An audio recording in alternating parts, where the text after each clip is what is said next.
All right. What is going on, Amazon sellers? Welcome back to the weekly live news and Q&A show that we've built just for you guys. I'm Chris Grant, along with my querulous co-host, Chris Rasick. And today we'll be chatting a few pieces of news that should be of interest to you as Amazon sellers. And of course, we'll be taking any questions you have about anything relating to Amazon, online arbitrage, retail arbitrage, or wholesale, or heck, if you just want some life advice, we're happy to offer that as well. But it probably will not be sound advice.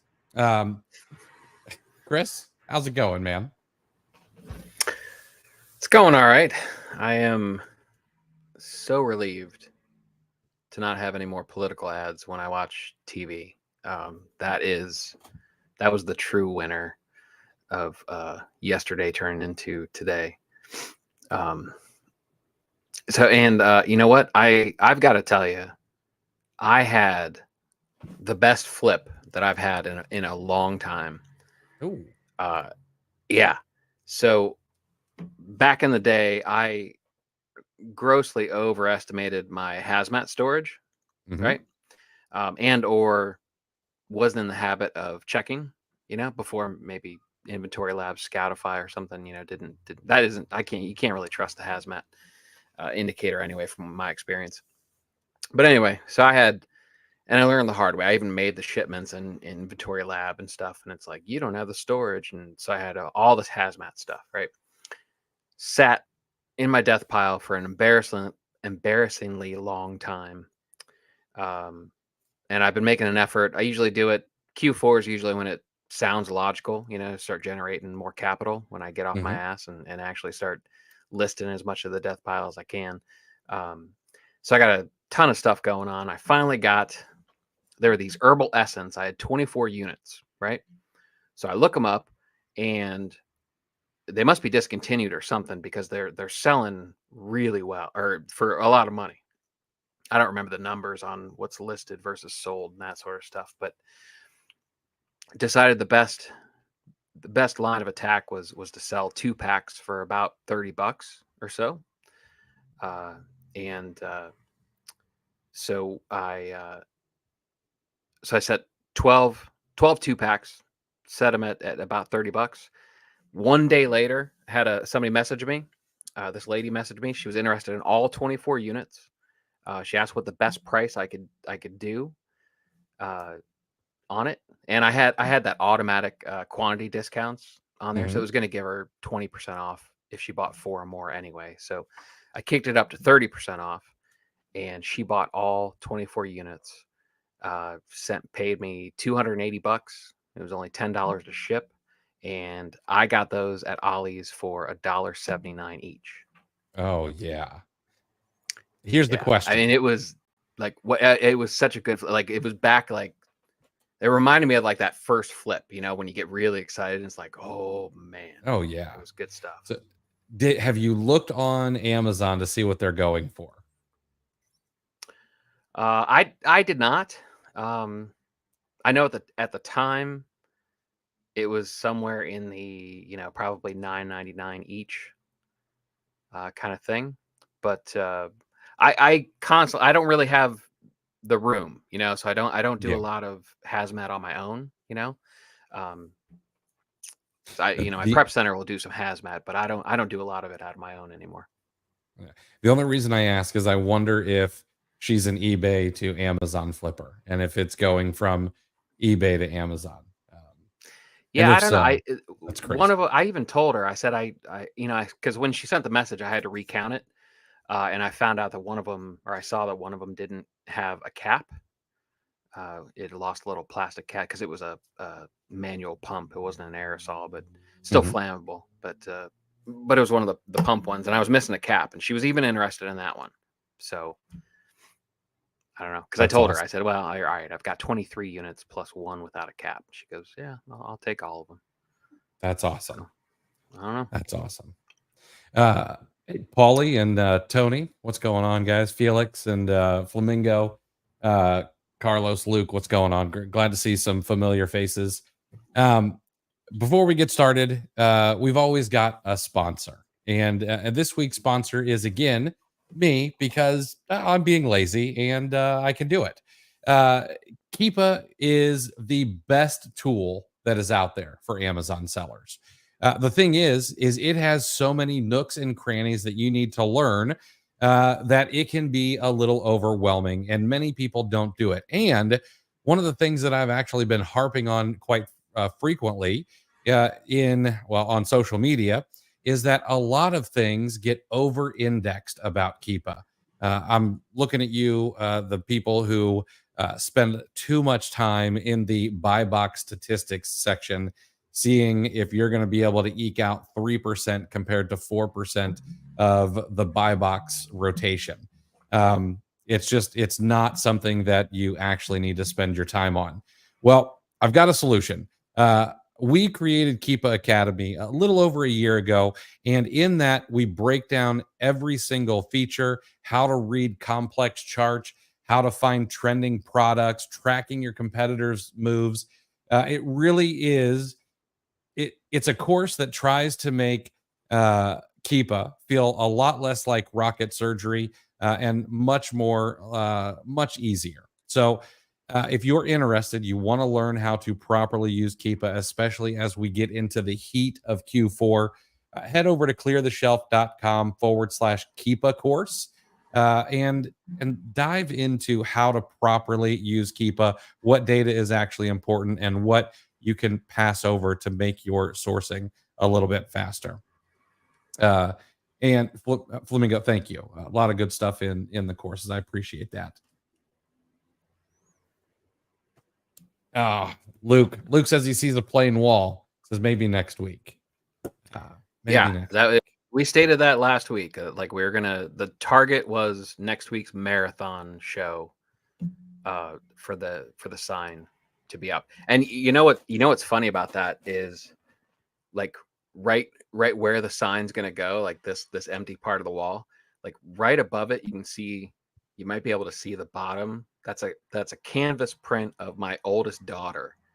So when that goes up, it will be a picture of her with, see, like a little baby in a bucket, a little basket. And then right below that will be a neon sign that says "Money well wasted." So that could be screenshotted and used against me in the future. Oh, that's funny. All right, let's get into let's talk about that before we dive into some news. I've got some interesting pieces for you guys this week. But before we get into that, I want to have everyone here mark your calendar. Next Wednesday, which is November 13th, we're going to be doing an extended live stream. Now, we have said to each other, we'll go at least 2 hours. However, we will go as long as you guys will have us. 3 hours. Thank you. We'll go. No, we did say 2, but I'm just saying it's going to be 3. It's going to be 3, if not more. As long as you guys are bringing questions, as long as we've got things to talk about, as long as we see that there are people watching the live stream, we will keep going. Now, I say all of that because we're going to try to bring you a ton of value. We are going to be doing some giveaways, things like that. But we are going to be asking you to dig into your pocket a little bit because it is Movember. And Chris, I was wondering if you could talk a little bit about what Movember is all about. Yeah. So Movember is an annual fundraising program. It actually started in Australia, but it's worldwide now. So basically what it is guys will grow a mustache over the course of the month. They changed the name November to Movember because M-O, I guess, is a slang term in Australia for a mustache, from what I understand. So so you start clean shaven. Like Movember 1st is shave down day. You start clean shaven, and over the course of the month, you grow a mustache. And the idea is, like Chris and I were laughing last week because I'm under no impression that this enhances my looks at all, right? Like I'm in on the joke, okay? This is not it's not flattering, it's not complimentary to my big chubby face. The more I can spread out the hair, the better. That's why I wear a beard normally. Like you get this little thing in here, and I look like a lollipop that was dropped on the floor of a barber shop. So, but that is kind of the point, because it's a conversation starter. People say, "Oh, what are you growing a mustache?" And then it gives you a chance to talk. What they do, and I'll try to pull it up, but what they do, I think they've raised over $1 billion. I think that since they started it, they're at like $1.5 billion. And they have contributed to thousands of programs around the world in an effort to improve men's health. But obviously that trickles to both genders, of course, because they're fighting cancer.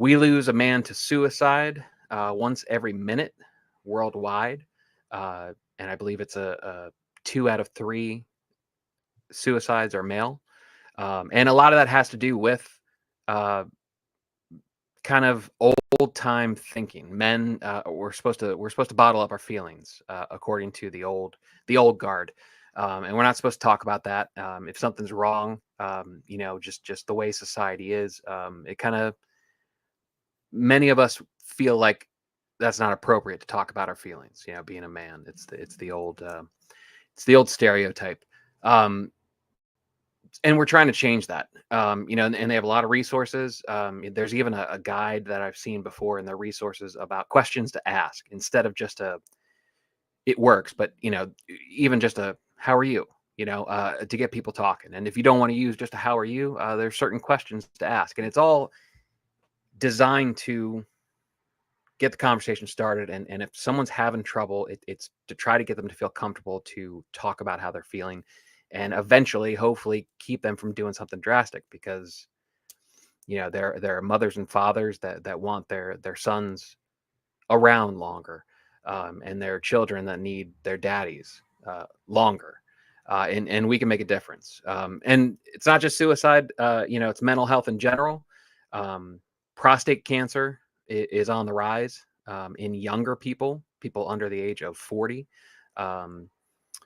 Testicular cancer, another one difficult to talk about. But all of these programs to bring awareness and fight, to improve the health of men. And I love it. I don't mean to exclude the females, but I don't want to see them grow mustaches over the course of a month either. So maybe we just separate these for this. But Big T, it's Movember. It's the month of November, but they change it to an M. Movember.com. I think each country has their own, pretty much their own domain. So this is my 12th year. I've raised over $5,000 since I started. Last year was a record month, or a record fundraising year for me. I raised over $1,700, $1,770 and something. I've got a big goal of $2,000 this year. And I was kind of scared. I was kind of nervous. But I've been nervous ever since, start setting these aggressive goals, and I'm delightfully surprised. It's just a cause near and dear to my heart, and I'm willing to sacrifice a month of looking ridiculous for a good cause. So if you have any questions, let me know. If you want any resources, links, absolutely let me know. I will send those off to you. So that's and we had talked about I wanted to do a marathon session anyway. Like, I just wanted to see how long we could go, because that's the running joke, right? Our podcast was only supposed to be about a half hour long episodes. Maybe they stretched to 45 when we talked about it on paper. We can't get one under an hour anymore. I mean, it's impossible. These shows, I don't know if we said a half hour or an hour, but I mean, there are times where we basically have to cut it off after 90 minutes because one of our spouses is sticking their head in the door for the second or third time, and for the sake of our marriages, we have to cut it off. So it's no problem running it. So I thought it'd be fun to just do a marathon. It just so happened that we've got this fundraiser going on, so it's an easy excuse to run the experiment of a marathon show, right? Exactly. And Tony, it's going to be next Wednesday, November 13th. I will likely try getting uh, a guest or two to come on. I have not reached out to anybody yet, but the Rolodex is spinning to see who I can get to come and spend a few minutes and chat with us for a few minutes about something that they're really good at or have done in their business. So, all right, yeah. So mark your calendars. Next Wednesday starts at 5 p.m. Eastern, goes till TBD. All right, let's dive into a couple of pieces of news. I've got a couple here that I think should be interesting for you guys. Now, the first one, honestly, this one's a little bit of a throwaway because it's a little bit of a slow news week. But Rufus is wrong. And if you don't know what Rufus is, that is Amazon's AI shopping assistant, which is, in my opinion, a stupid name. But it is now making product suggestions to buyers on the Amazon platform. The problem is it's getting a ton of stuff wrong. Now, that's not unusual. A lot of AI systems suffer from hallucinations, which is something that hopefully they all get over before they become our overlords or we put them into robot bodies. But Rufus has been around to all US customers since July, beta testers since February, and they're making it very visible in the bottom right-hand side of the app, which makes it seem like Amazon's pretty committed to this new AI assistant. Well, recently it's gotten a little bit more confident, started answering questions that you ask it with product recommendations. It might show you a specific product rather than pointing to a specific, what they call a shelf or an area on Amazon. And it'll respond to questions with up to 5 products that shoppers can buy in just 1 or 2 clicks once you actually click on the product tile. Now, before it would just answer with links to search results, and then you'd have to go through just like regular. So it was actually another step in the process, but they're trying to shorten that up a little bit. But like I said, hallucinations. So if you ask it for things like the cheapest option, it might actually respond with items that are nowhere near the cheapest. If you ask for the best marathon running shoe, it may actually give you a pair of walking shoes, or it may give you a pair of shoes that are meant for another purpose, lifting or something like that, something that no coach would ever recommend. And if you ask it for TV recommendations for gaming, it's going to include options that aren't even televisions. And it goes on and on and on. The question is, it was posed in the article I was reading, and I thought it made a lot of sense, is if Amazon wants to go down this path, which I don't know if this is just going to be a test or what, but how are they going to integrate ads into this? Because Amazon is largely an ad platform these days. They make billions of dollars in ad money. And I'm just curious what their end goal is going to be. I have no idea. I think an ad inside of an AI is going to make it even worse than what it already is. And so I don't know where they're going to go with this. My first thought was sponsored results. You basically tie it into the ad revenue that you're getting already. I mean, we know what Amazon wants to do. They want you to be able to buy as quickly and with as few clicks as possible. My question when reading through this was, will we eventually have a criteria of Rufus eligibility, right? Will it become a secondary or a sibling to the buy box, right? is that even like a metric that we eventually start keeping track of? Is there a, the Rufus box? Amazon owns the Rufus placement, X% of the time, or you have to be within a certain range to be Rufus eligible, or I sound silly even saying that out loud, but well, let's not act like Alexa was a banger of a name to begin with, right? So It was not. Yeah. So it's not like we have high expectations for what they name it, but we know we're trying to keep them. They're trying to keep them on the platform. You know what? This integration, it could tie the low cost marketplace into product detail page. I could see that being advantageous to Amazon, because then you don't have to leave that product page and go to a separate part of the website. Again, there's probably value in keeping you on the page that you're on instead of trusting you to navigate, because they could eventually lose you. I'm sure there's leakage. I doubt that's what they call the measurement, though. It sounds like, oof, man, our leakage. Yeah, talking about leakage rates over two pizzas, right, at Amazon, right? But but I think it's I think it kind of becomes a metric if it catches on.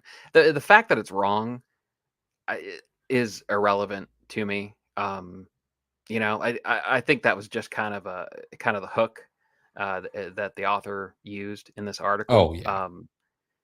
AI is wrong a lot. I mean, think about what it is. Somebody, I can't remember his name. I think it was in the FBA Today group. Somebody was asking about integrating AI as a third-party seller. Like, how do I integrate AI to help my business?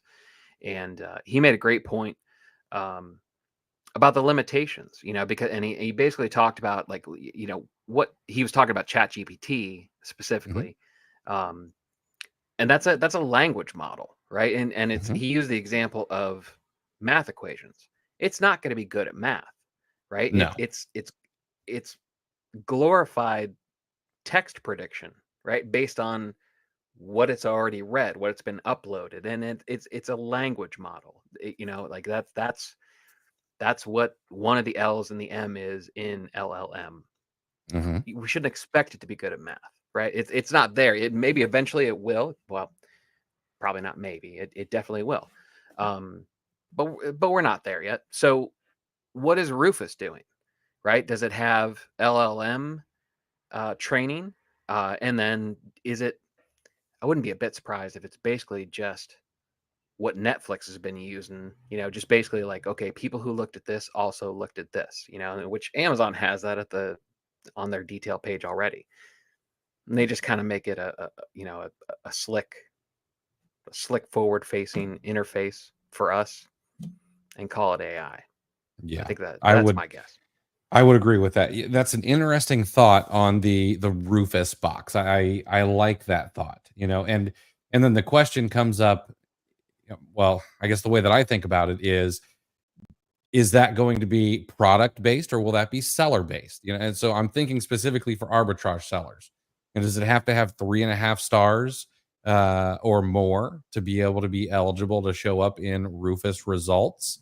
Or if you are an arbitrage seller, can you only get the buy box from something that someone lands on from Rufus if you are have a 85 or a 90% feedback score or better? That will be interesting to see how that plays out over time. And I'm also glad you brought up the limitations of AI. Most AI right now are large language models. We really don't have anything public facing that is built on vision data or anything like that. I think eventually there will be. That's actually Tesla says that that's one of the reasons why they think that eventually they'll actually be the AI superpower, if you will, because they have so much vision data from cars, and they hope to have it from robots eventually.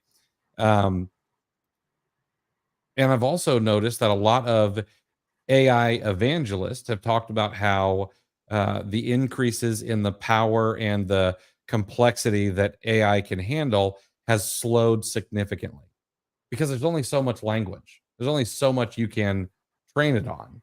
Uh, and then all these other tools come out, and if you really want it to get good at something very specific, you really have to create your own GPTs and train it on your own language models. Things like it's not great with a lot of Amazon stuff because there's not a ton of Amazon data out there, and also all of Amazon terms of service are behind a paywall, so it can't really get to that information. Which is why I've started training my own GPT so that you can go in and ask it better questions and things like that. But I'm still bullish. I'm bullish on AI long term. I think it's going to be great. Oh yeah, absolutely. Seth, if Rufus favors us, we can say that we're being roofied. I hope so. That's good. I hate to go down this path, but selling on Amazon is dying. At least that is according to someone that I think to be a thought leader in the space. I think he's an incredibly smart person. It's Scott, who now runs Smart Scout, formerly the head of the very large reseller Buy Boxer. He recently dropped an email and an associated LinkedIn post, and it says that the number of new entrepreneurs curious about selling on Amazon is declining. Now, to current Amazon sellers and tenured Amazon sellers, that sounds like the dream. Fewer new people to compete with. But then Scott went on to say, but hasn't Amazon grown every year? Well, yes, marketplace revenues are up 30 to $50 billion. And so big sellers are getting bigger. But he posits that the dream of becoming an Amazon millionaire is diminishing. Now, it doesn't mean that new sellers aren't building $1 million businesses. It just means that the COVID e-commerce boom has peaked. Since 2022, and here's where he bases this information on, okay? Since 2022, search traffic for the two bellwethers in the industry is down nearly 50%. Now, who are those bellwethers that he mentions? It's Helium 10 and Jungle Scout. So, private label facing softwares. Those are not softwares that are brought up hardly ever in the arbitrage side of things, unless someone has failed at private label and want to ask, can I use Jungle Scout to do online arbitrage, which I get on occasion. And Scott goes on to say it means that there's just less trust in these Lambo driving gurus telling us all the ways that we can get rich by slapping a logo on a Chinese made spatula. What he overlooked in all of this is he overlooked the entire opportunity. And he's right, but I think he's also wrong a little bit.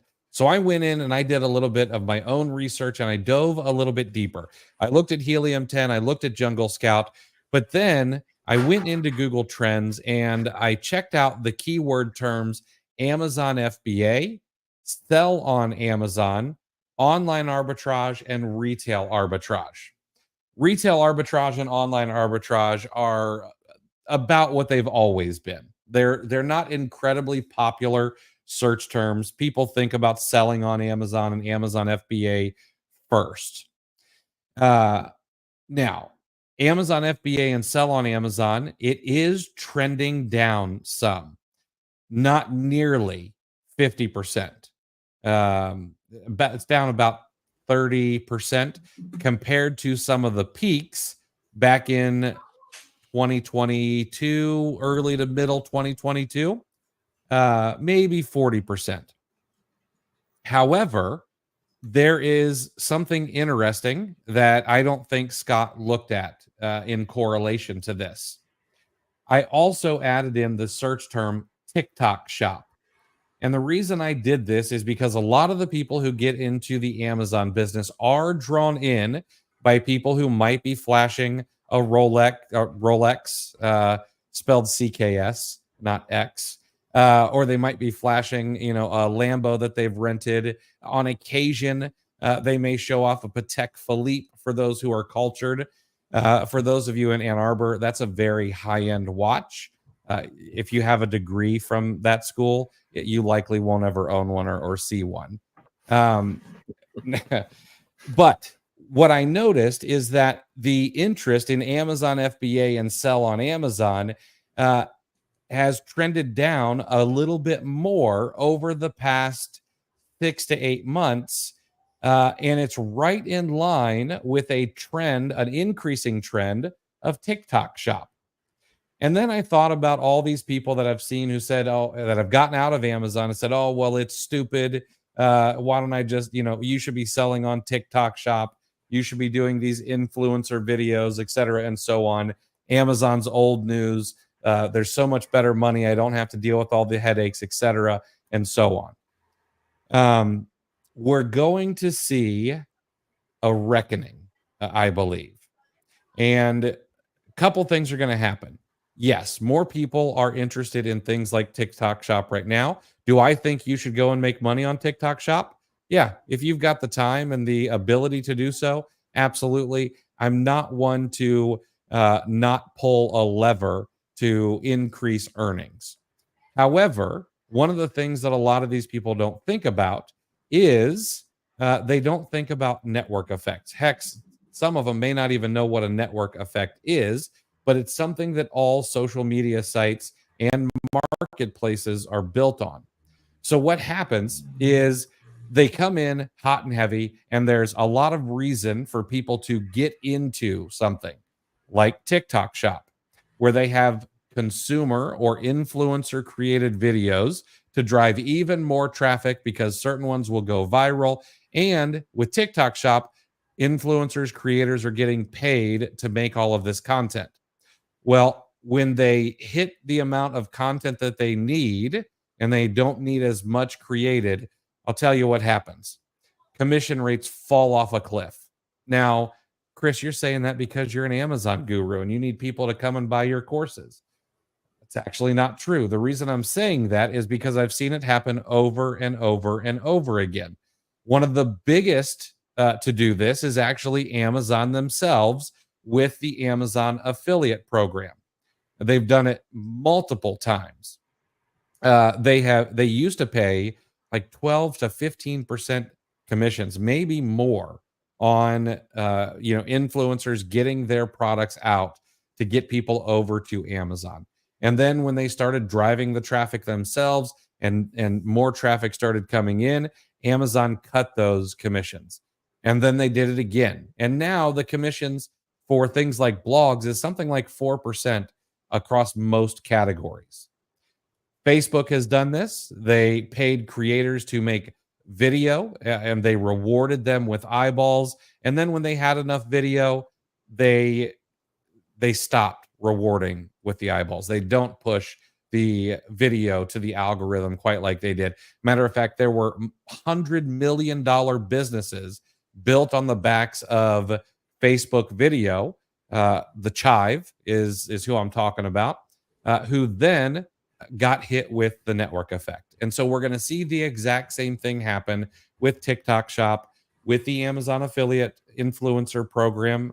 Although I think that might want to have a little bit more legs because there's so many more products on Amazon. But we're going to see that happen.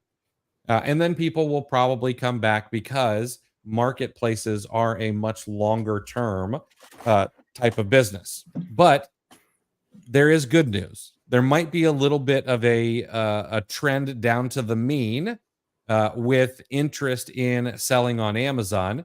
But that means a couple of things for you. Number one, there are going to be less snake oil salesmen out there who are just in it to make as much as they can, selling courses and things like that for the short term. I've been around for 10 years, so I'm not going anywhere. You're going to keep seeing my dumb face on YouTube and Twitter for quite some time. But for those of you who are thinking of abandoning Amazon because it is hard work, because the marketplace has matured, to go to the next hot thing, I would just do a little bit of research to see how long those things last before they become hard work too. But that's the soapbox I wanted to hop on today, because while I do think this is interesting data, I think that it was incomplete when it came to the research from Scott. Yeah, it's an interesting thought.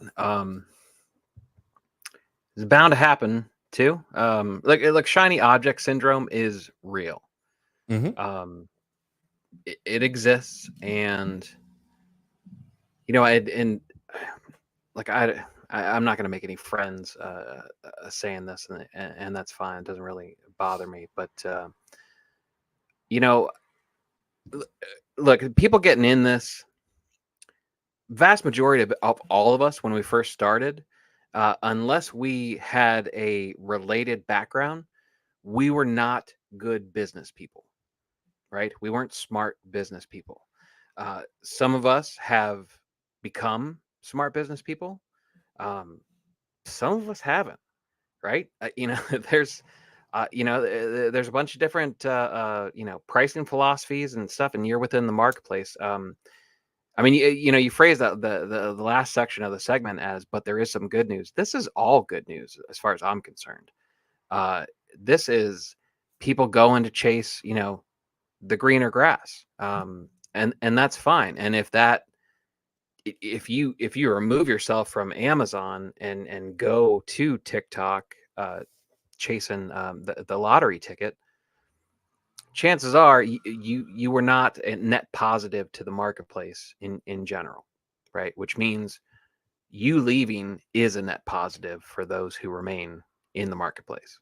So I'm fine with people going to chase the next shiny thing. Here's the thing, like TikTok, I don't know what long-term TikTok is, I don't, it probably has staying power, as addictive as it is, or somebody will come around. I mean, we know for a fact video is just it's better engagement by Mm-hmm. far, right? That's why Facebook has deprioritized written posts, and they'll favor video, because the numbers show that people watch longer, they stay on the platform longer with video. That's why they made them autoplay, because it sucks you in, and that's essentially, TikTok is an entire social media platform based on that data that Facebook knew a long time ago. So, however, here's the thing: I can't envision a path to where people buy toiletries on the regular from TikTok. Like you mentioned the example, like uh, there's a waxing and a waning of the popularity of these products. Mm-hmm. And maybe it jumps from one to another. Maybe it's like, oh man, check out these Gillette razors and blah blah blah, and then they go to Schick, after a while, and it's whoever is raised the most money. Maybe most of the time it's a beauty product, which, and you can hop from multiple, I mean, all over the place. But you're right, once the money's gone, the endorsements stop, or once your baseline, once your customer base is established, there's no need to pay out the commissions anymore. So then those Mm-hmm. influencers will go and find some other great thing, which you could argue, if the last thing you pitched was so great, why'd you go, why are you looking for an improvement in the first place? But anyway, however, I think people are still going to get their shaving cream on Amazon. They're going to get they're going to do subscribe and save. I don't think it's going anywhere. People are going to get their regular stuff. It's not difficult. Amazon makes it easier all the time. See above with Rufus, and the one-click innovation that Amazon came up with. So, I mean, this is good news. This is, and I brought up the business people because, there's a mindset where everyone's kind of chasing the lottery ticket. You see it with coaches. That's why they rent Lambos and put pictures up. Because they do that. Not only are they projecting that they're successful, as to legitimize the course and get you more likely to send them money for it. They know that appeals to the people, their market, the people that they're pitching this to. Get rich quick. That phrase has been around for a very, very long time because it has mass appeal. People love the idea. It sucks them in. Look at the diet industry. Like it's oh man, billions. Is it up to trillions? I don't even know what that number is. But it's huge. Yeah, it's massive because people want the easy way out, and no matter how many times they've been told, somebody's going to come around and go, "Well, get this. I took this pill, and I guess with Ozempic and that sort of stuff, we've actually achieved that level, but don't let that get in the way of my point." Like people are easily sold. Like the easy way out is a very easy. It's not a difficult sell. No. So, and you saw it with crypto. You're only going to see the people that made millions. From their mom's basement or whatever with no job and whatnot, and that gets people to buy in. So, go ahead, go over to TikTok Shop. I'm fine with it. I didn't join this to be a millionaire. I wanted to replace my 9-to-5 income. I wanted to have that freedom of self-employment, of having my own business, of calling my own shots. I just So want to the word remain million was, terminally unemployable. That's all. yeah. Well, I got a shit attitude anyway, so I don't think I can. They wouldn't even take me if I tried to insert myself back into the workforce. But you know what? Millions was never in the car. It was never part of the plan. If it happened, I'm not going to say no. like let me just stick in the 6-figure range. That's I won't kick it out of the house, but that wasn't the goal. That wasn't the driving force behind why I do this. Mm-hmm. I'm glad you brought up the Amazon making it easier and easier to buy those everyday products, because that's exactly what the last piece of news is about this week. Amazon had their earnings call recently. It is earnings season right before we get into the holidays. And they said that they've seen a rise in sales of essential items in the health, beauty, personal care, and non-perishable grocery categories, thanks to its speedy delivery. Now, there was a time when there were articles and people who were saying that they thought it was moving this direction, and these boring categories were overtaking things like electronics because people were worried about spending money, and that's actually not the case. It's just Amazon's gotten so damn good at getting it to your door in a speedy manner that nobody wants to put on a real pair of pants and drive to Target and get it themselves. Matter of fact, I just had to, it was time to upgrade all of our phones. I never even thought about going to the local Best Buy to pick up new phone cases. I had them delivered from Amazon. Like, it was Amazon first. And that is happening more and more and more. Now, Amazon did say these items do often have lower average selling prices, but there's strength in this everyday essential revenue. It's a positive indicators that customers are turning to Amazon for more of their daily needs. That came from Brian Oslavsky, who's the SVP and Chief Financial Officer.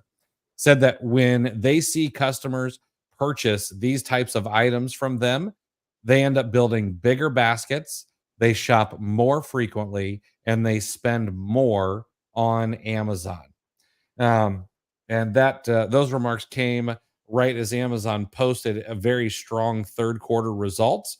Amazon's overall revenue increased 11% year over year. So third quarter total revenue was $158.9 billion. Now, of course, some of that is across AWS and advertising, but a very large chunk of that is from their retail sales, which you are responsible for 68% of, about there. Uh, Household essentials was also the top category purchased during Amazon's Fall Prime Day in October, according to Numerator.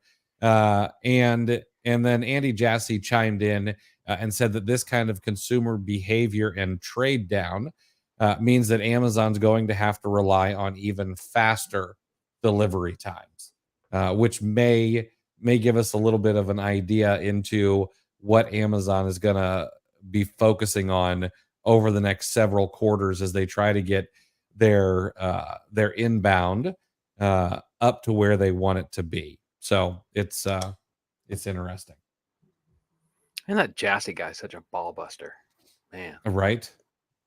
Man, the Beezer was so much better. Do you think it was just the air about, Bezos, or do you think I don't know, Jassy just, I don't know, he looks like I want to push him down and call him a nerd. And with Bezos, I'm like, I can have a beer with you. Yeah, well, Jassy doesn't have the benefit of the underdog story, True. So there's no emotional attachment to the story of Andy Jassy. He just took over. He's the new boss. Nobody likes the new boss by default. He's got to earn that. He's got to earn our approval. Right. But like this again, you're making a whole lot of sense with these news articles. Of course, this was going to happen. Of course, it ends up being the boring items, right? Because my first taste of profits, of what profits could be with Amazon FBA, was grocery during the pandemic, which, if you know, That was a beautiful thing. Oh, fantastic. Those are the examples that my mom still spits back at me. Like, who would pay $22 for 2 boxes of wheat thins? Like, what people did, like, I don't care why, mom. Right.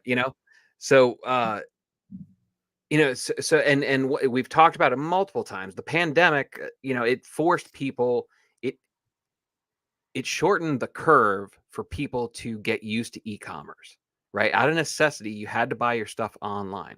And there were a whole lot of people that wouldn't have gotten there organically for quite some time, if at all. So people were forced into e-commerce. You got the crash course on it. You learned how to do it. You realized this is awesome. So now you get a whole bunch of stuff just delivered to you automatically. Last week, I'm not sure if it was the pod or this show, we talked about grocery delivery. I had, I forgot, I didn't want to. I had something coming up. I didn't want to stop by Walmart after I took the girls to school in the morning. I paid $3 to have it delivered in 3 hours or less, and it was literally 90 minutes later. I had all of my groceries, right? And Walmart knows what I get. Walmart Plus, that is. They know what I get, so I only had to go to the reorder screen and just pick the quantities. It even saved my substitutions. If you don't have the lemon cream Greek yogurt, get blueberry or what. It was already in there. I mean, it was as easy as you could get. And that's what people are realizing. And then, Artem, I was going to say the same thing. Amazon rolled out drone delivery in Phoenix. They're delivering stuff in less than an hour. It's a level of convenience that, even if you want to scoff at it and say that, well, that's lazy, it's incredible. Like, once Right. I have no shame. I don't know if I'm supposed to have any shame, but I have no shame in ordering this stuff and getting it incredibly quickly. This was a natural progression in my mind, Chris. I agree. I don't think there should be any shame, and I'm not just saying that because I want people to buy stuff on Amazon. I mean, of course I do, but the reason I'm saying that, and the reason I buy groceries on Instacart rather than going to the store, is that I think that the increased cost is that time is better used elsewhere, whether it's sourcing, whether it's spending time with the kids. Like, sure, on occasion, I want to take my wife to Target, let it speak to us, and have a little time away from being called bruh. But most of the time, I either want to hang out with those kids, or I need to be doing work, actual productive things. And ordering from Amazon and Instacart and all these things that have made our lives so much easier is really the move. Yeah, absolutely. All right, let's answer some questions. 51 minutes in, but we're going to keep going. Make sure we get through all your guys' questions. If you do have questions, make sure to drop them in the chat. We will not skip any. Richard, what is a good tool to see stock count now that the OA add-on is no longer active? I can't seem to find anything that gives reliable numbers. I'm not sure that there really is anything that's going to give you super reliable numbers. Keepa does its best when Amazon doesn't try to give it trouble. RevSeller and SellerAmp also both try to pull back that information, but it can be a little difficult. OA add-on, I mean, it was a great free tool, but I also understand them not keeping it up. I mean, it was free. There's no incentive there. So the best thing you can do, I think, is either Keepa, RevSeller, SellerAmp. Those are really your only options. Yeah, that's what I resorted to, is just using RevSeller, and then I'll pull up the offers. Keepa will populate stock counts. But yeah, surprised. I thought OA add-on. I remember hearing about it, and I was like, why do I need that? That information is in multiple different places. But man, once you get started using it, once you got used to using it, it's like, all right, this is pretty nice. And I like that you could just click the store and it would open up that storefront in a new tab without taking you off the page.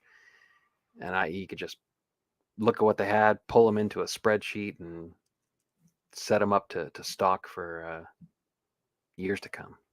Very easy. Absolutely. Corey, what's going on, man? Glad to see you around here. With the election over, NFL trade deadline passed, we can focus on two things: stacking Q4 paper and watching the Detroit Lions win the Super Bowl. Chris, I'd love your take on Detroit winning the Super Bowl. I know. Where's the ban button? Who is this Corey person? Like, I don't just talking shit week after week. I mean, we don't make fun of anybody on this show. We're gracious hosts. I don't know what we've done to deserve this kind of abuse. We're never sarcastic.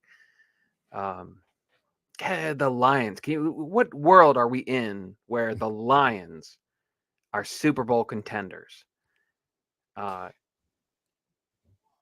the script writers in the NFL really even going to allow that? I mean, what's his face down there in Kansas has got to get another ring this year, right? Yeah, I don't know. Yeah, it's I don't know. Maybe that feel good story. Yeah, they'll save a Lions Super Bowl when they really need to rehabilitate their image. It's not. There's enough space between the Lions fans wearing bags over their heads on Thanksgiving Day games to be a Super Bowl champion. It's too soon. Jane, what tools do you guys use to manage inventory? I mean, Prep Center inventory, Amazon inventory on the way. There are two tools that are out there that are really kind of that people use. One is going to be Boxem. The other is going to be Inventory Lab. That's all there really is. There are a few others. Well, there's Scan Power. You could use Scan Power, but those are going to be your three options that are probably the most popular. There might be a couple others that are out there that maybe I haven't heard of. But that's all you need. Just pick one, try all of them out, see what you like the best. And then also talk to your prep center and see what they require. Some prep centers require specific software. Some of them only deal with Google Sheets. So make sure to chat with them about what's best for your business.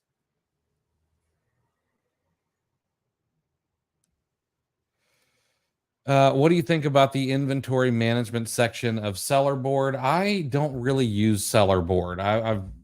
We went in and we tested it to be able to write a blog post about it, but outside of that, I haven't really used it. I probably should test it out some more. I know they've released some new features, but I can't give you an opinion on that. I apologize.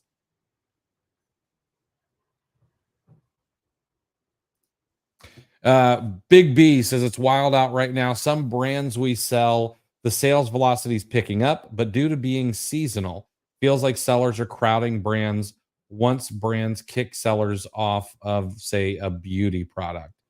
Uh, I think what you're seeing right now is yes, there are brands that have been getting gated. But what you're seeing is just sellers being good at sourcing and realizing that things are starting to sell faster. So they get more interesting to people who are very strict with their criteria. There are a lot of people who won't look at a product, above 150,000 in sales rank. So if it's something that you've sold for quite some time there with comfortable margins at say 175 average sale or 175,000 average sales rank, there's a lot of people who skip right past it and won't list on it. But then it starts getting popular for a season, and then everyone starts seeing it because it's now within their sourcing criteria, which is likely too strict to begin with. Um, that's probably more of what you're seeing than it is people moving because so many brands have been gated. I think that the effect of brand gating is probably over indexed. We're very sensitive as Amazon sellers of particular brands getting gated.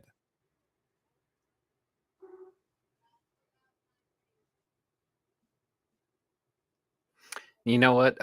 When we mentioned the boring items, that last Mhm. news item, I forgot to mention. It also makes sense because the stores tried and failed miserably locking stuff up behind barriers. Yep. Um, that I think that is probably also a contributor to that stuff moving online. Because what better way, you go and half the things that on your shopping list are locked, and you have to get somebody, and there's only one person working for the entire store. Hmm. Um, I'd be much more prone to just buy it online. So I forget where the comment meant.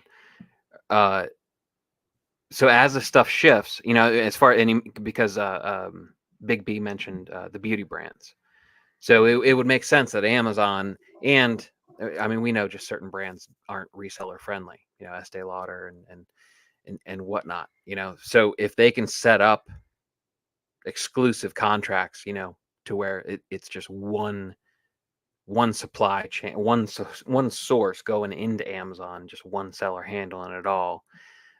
If they've seen downward trends in retail outlets, if they can catch that wave as they move online and then set up an exclusive, you can see the appeal that a brand uh, would have with that arrangement. So, but Absolutely. all that to say, there are plenty of beauty brands out there.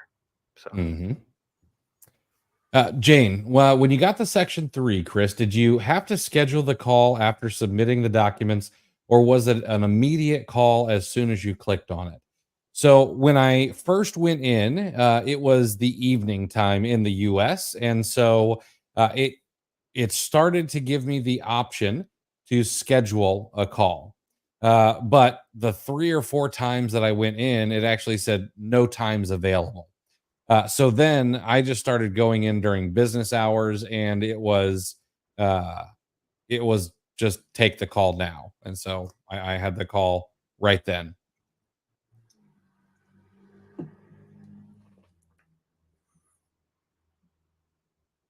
Let's see here. Oh, head of ChatGPT safety just resigned.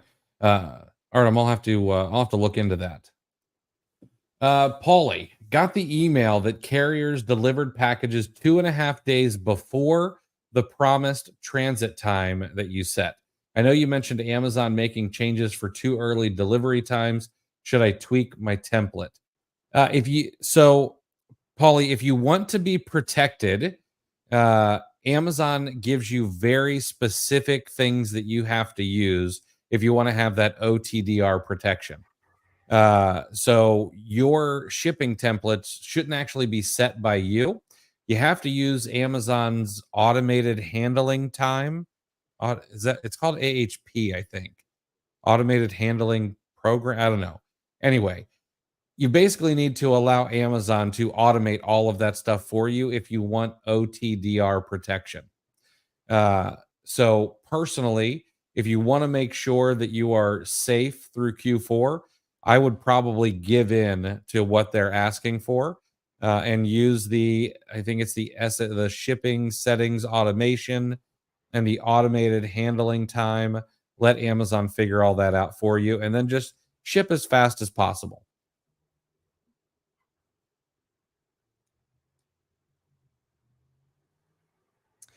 Corey is also a Buckeye hater. That's all right, man. Corey, I see you. I respect you. So that's all right. I think you're a jerk. He's only speaking for himself. Tony, do you guys have a strategy for getting negative feedback removed, both FBM and FBA? Is it a numbers game that you just keep plugging at? Are there a few things you can say to get results? I wish that there was, this template that I could give you. I don't typically have any issues getting FBA feedback removed. It's the FBM stuff, because that's just always been harder. If you want to get anything FBM removed, you're really going to have to show Amazon where it goes against their terms of service for seller feedback. And about the only place that seller feedback is against terms of service is if they're complaining about price. Anything outside of that seems to be pretty fair game. I mean,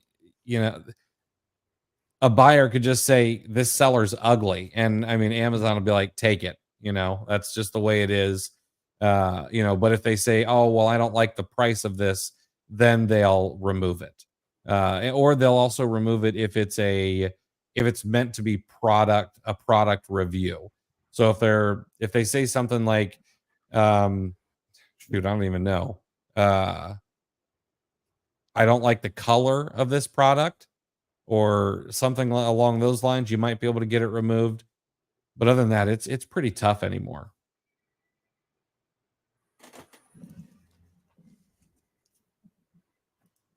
I received a notice. This is Tony again. I received a notice that a brand I sell has now been classified as select dietary supplement, which I'm not approved to sell.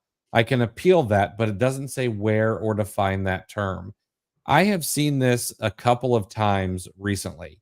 And I'm not exactly sure because I haven't seen this email. I've only seen it posted on social media. I haven't gotten any items as select dietary supplements.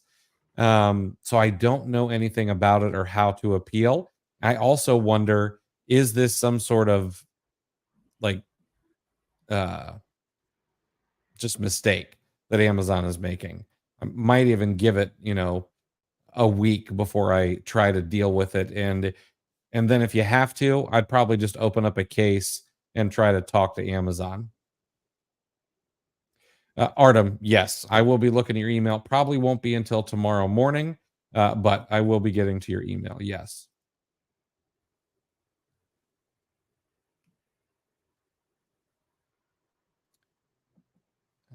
Let's see here.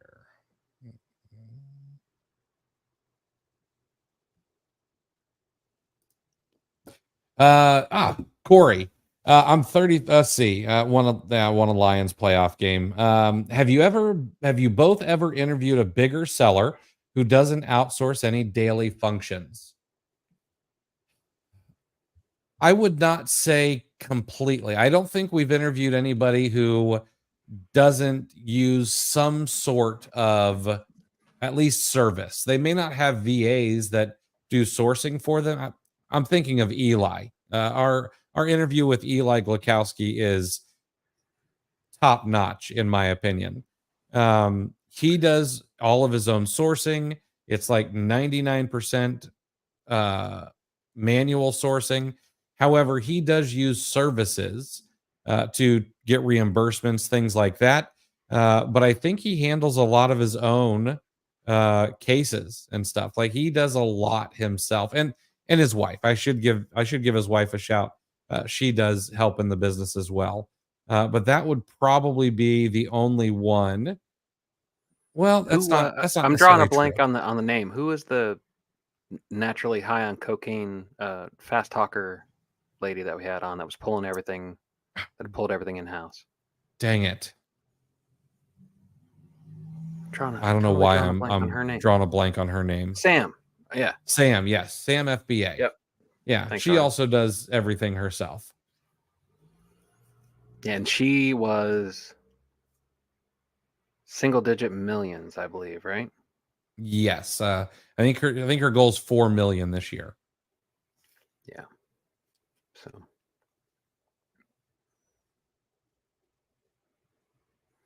yeah, and that was interesting, Corey, because she had a prep center and she had actually pulled everything back in-house. She quit using a prep center. So she's actually, the bigger she was growing, the more she was handling herself. So it was a pretty interesting perspective when we talked to her.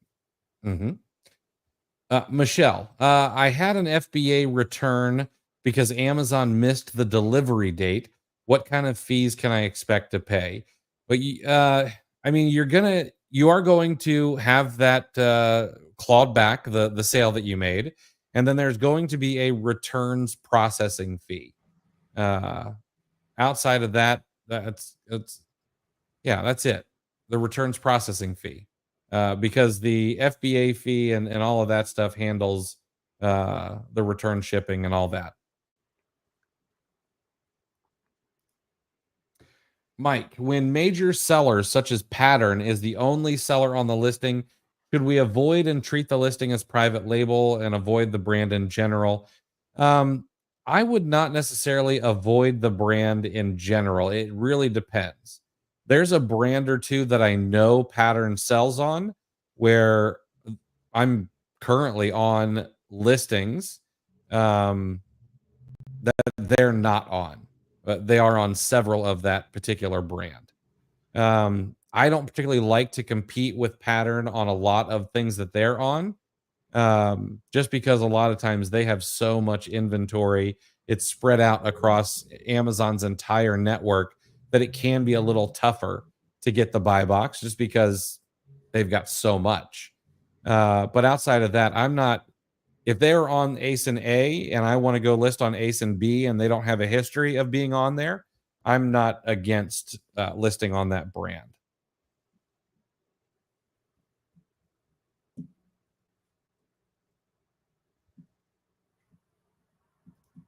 I'm just curious to find someone as a measuring stick for myself. I do RA and do it all myself. Curious how they run things and get a different perspective. So, Corey, if I could offer some advice that you didn't ask for, um, as a business owner, I think a lot of times we pride ourselves on doing everything ourselves. And I'm guilty of this as well. However, it should probably not be a point of pride. Um, if you read any book worth its salt about running a business, they always talk about delegation and how you should hire other people to do things for you. And when it comes to Amazon stuff, there are a lot of agencies and things that you can hire for commissions are very cheap. That it's probably worth the time to do that.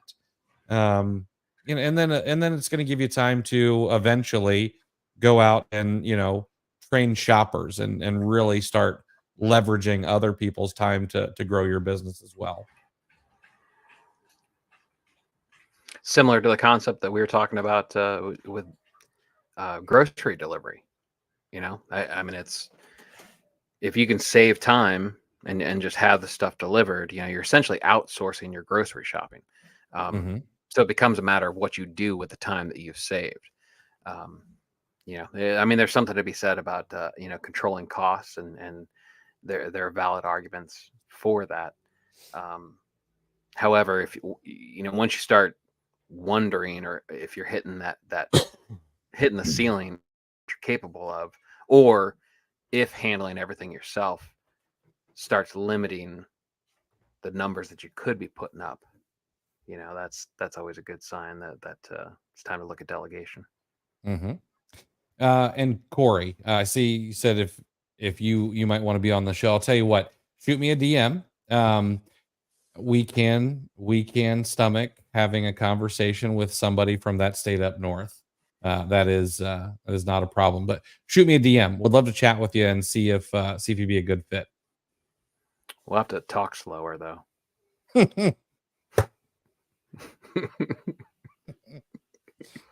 Yeah, we're probably gonna bust your chops a little bit, but I think you can take it. I think you can. That episode's gonna be 2 hours long. Yeah, absolutely. It's because we got to repeat stuff and have flashcards and who knows what we're gonna. Oh, yeah, Corey, shoot me a DM if you want to put up with this. We're a fan of side hustles. I think that every side hustle should have a side hustle if you've got the time and want to put in the effort. So, Chris, I decided to try out a new side hustle. I am going to be circumcising elephants at the zoo. Now, the pay sucks, but the tips are huge. See, now that's you're all the way back with that one. That's fantastic. Thank you. All right, guys, that's the show this week. I hope that you guys enjoyed it. Make sure to mark your calendars for next Wednesday, November 13th. It's going to be a great show. We're going to have a good time. We're going to live stream for a minimum of 2 hours, probably 3. Going to be giving stuff away, going to try to bring you more news, answer more questions, and maybe even have a guest or two, and we'll just have a good time. Paulie, you can absolutely steal that joke. It's all yours, and I'll try to have some that are a little more family friendly next week. All right, guys, have a great week, and we'll see you next Wednesday at 5 o'clock.